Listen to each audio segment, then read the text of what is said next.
আসসালামু আলাইকুম deer members, আশা করি সবাই ভালো আছেন। আজকে নতুন একটি ভিডিওতে আমরা নতুন একটি ফোনকে নিয়ে কথা বলবো, এর ফিচার্সগুলো জানাবো এবং এটা আমার অনেক পছন্দের একটা ব্র্যান্ড। ঠিক আছে, তো এই ফোনটাকে নিয়ে আমরা রিভিউ দিব এবং যারা নিতে চান তবে একটু অপেক্ষা করতে হবে আপনাদেরকে। এই ফোনের স্পেসিফিকেশন কেবলমাত্র কিছুটা লিক পেয়েছে এবং ফোনটি লঞ্চ হতে এখনও কিছু সময় বাকি আছে। তো আমরা কথা বলবো টেকনো পোভা 4কে নিয়ে। এই ফোনটি টেকনো পোভা 3 নিয়ে আই থিঙ্ক আমরা একটা ভিডিও দিয়েছি, আপনারা দেখে নেবেন। টেকনো, ইনফিনিক্স এগুলো কিন্তু খুবই ভালো ব্র্যান্ড, খুবই ভালো চলে এবং আমি নিজেই এতদিন থেকে যত ভিডিও আপলোড করছি বা যত আমার কাজ রয়েছে সব কিছু আমি ইনফিনিক্স ফোন দিয়েই করি। ইনফিনিক্স আর টেকনো দুইটা একই অনারের, তবে আলাদা আলাদা ব্র্যান্ড। ঠিক আছে, তো আমরা এই ফোনটিকে নিয়ে রিভিউ দেব এবং এই ফোনটিতে কী কী ফিচার্স রয়েছে সব কিছু আমরা বলার চেষ্টা করব। তো চলেন আমরা শুরু করি। এখানে এক্সপেক্টেড লঞ্চ ডেট ডিসেম্বর দেখাচ্ছে, যদিও ডিসেম্বর মাস যাবে না, হয়তো সেপ্টেম্বর মাসেই বের হয়ে যাবে। আর এই ফোনটির প্রাইস আমরা বলবো আপনাদেরকে কিছুক্ষণের মধ্যেই। তো এটা অপারেটিং সিস্টেম হিসেবে এখানে অ্যান্ড্রয়েড ভার্সন 12 ইউজ করা হয়েছে। সিম কার্ড দুইটি থাকবে, জিএসএম প্লাস জিএসএম। সিম সাইজ থাকবে ন্যানো, 4G সাপোর্টেড থাকবে, কোনো 5G নেই। এটা আমার মনে হয় অনেক ভালো, কারণ 5G দিলে তারা অনেক কিছুই কম্প্রোমাইজ করে ফেলে। তো এটা আপনারা 5Gর পিছনে যেন না, 4G নেন, ফুল ফিচার্স পাবেন। ঠিক আছে, রেয়ার ক্যামেরা যদি নিয়ে কথা বলি, এখানে 4টি ক্যামেরা বসানো হয়েছে। মেইন সেন্সারটি 48 মেগাপিক্সেলের, তারপর 2 মেগাপিক্সেল, 2 মেগাপিক্সেল, 2 মেগাপিক্সেল।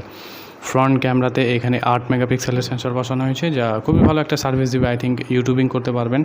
আর ডিজাইন নিয়ে আমার তেমন কিছু বলার নেই। কালার বলে দিচ্ছি, পোলার সিলভার, পোলার ব্লু, ড্যাজেল ব্ল্যাক। ডিসপ্লেতে থাকছে 6.9 ইঞ্চিস। আমি তো মনে করলাম ট্যাব দিয়েছে নাকি। 6.9 ইঞ্চিস একটি ডিসপ্লে পাচ্ছেন 180x2460 পিক্সেলসে। পিক্সেল ডেনসিটি থাকবে 389 ppi। IPS LCD প্যানেল বসানো হয়েছে। চিপসেট হিসেবে মিডিয়াটেক হেলিও G95 প্রসেসরটি ইউজ করা হয়েছে। প্রসেসরে আরও কিছু পাবেন, চিপসেট হিসেবে মিডিয়াটেক হেলিও G95, আর প্রসেসরে থাকছে ওক্টা কোর কর্টেক্স A75। মোটামুটি সব কাজেই কিন্তু করতে পারবেন। দেখেন, অনেকে বলে যে এত প্রসেসর থাকলে গেমিং করতে পারবেন, অত প্রসেসর থাকলে করতে পারবেন না। জি না, যেই প্রসেসরই নেন, আপনি যখন রাফ ইউজ করতে থাকবেন কিছুদিন এবং অনেক কিছু ইনস্টল করে ফেলবেন এবং গেমিংয়ের মধ্যে যখন বেশি সময় দিবেন, তখন দেখবেন সেই ফোনটি এমনিতে ল্যাগ করা শুরু করেছে। এটা কিন্তু যে কোনো ফোনের মধ্যেই হবে, আইফোনই থাক না কেন। আমি নিজেই আইফোনে দেখেছি যে ফোন যখন হেভি ইউজ করা হয় গেমিংয়ের মধ্যে, তখন সেটি ল্যাগ করা শুরু করে। তো এখানে ইন্টারনাল স্টোরেজ আমরা 128 GB পাবো এবং র্যাম পাবো 6 GB। একটি ভেরিয়েন্টেই আমরা দেখছি 6 GB এবং 128 GB। ক্যামেরা তো বললামই, আমরা 48 মেগাপিক্সেল মেইন সেন্সারটি থাকবে এবং শুটিং মোডসের মধ্যে থাকবে continuous shooting, high dynamic range mode. Camera ফিচার্সে digital zoom, auto face detection, touch to focus সব কিছুই রয়েছে মোটামুটি। ব্যাটারি ক্যাপাসিটিটাও অনেক জোশ। এখানে 7000 mAh ব্যাটারি লিথিয়াম পলিমারের ইউজ করা হয়েছে। তো এই ফোনটি যদি আপনারা নিয়ে নিতে পারেন তাহলে আমার মনে হয় অনেক ভালো হবে। ইনশাল্লাহ 1 বছরের ওয়ারেন্টি সহ পাবেন আপনি অফিসিয়াল ফোনের সাথে।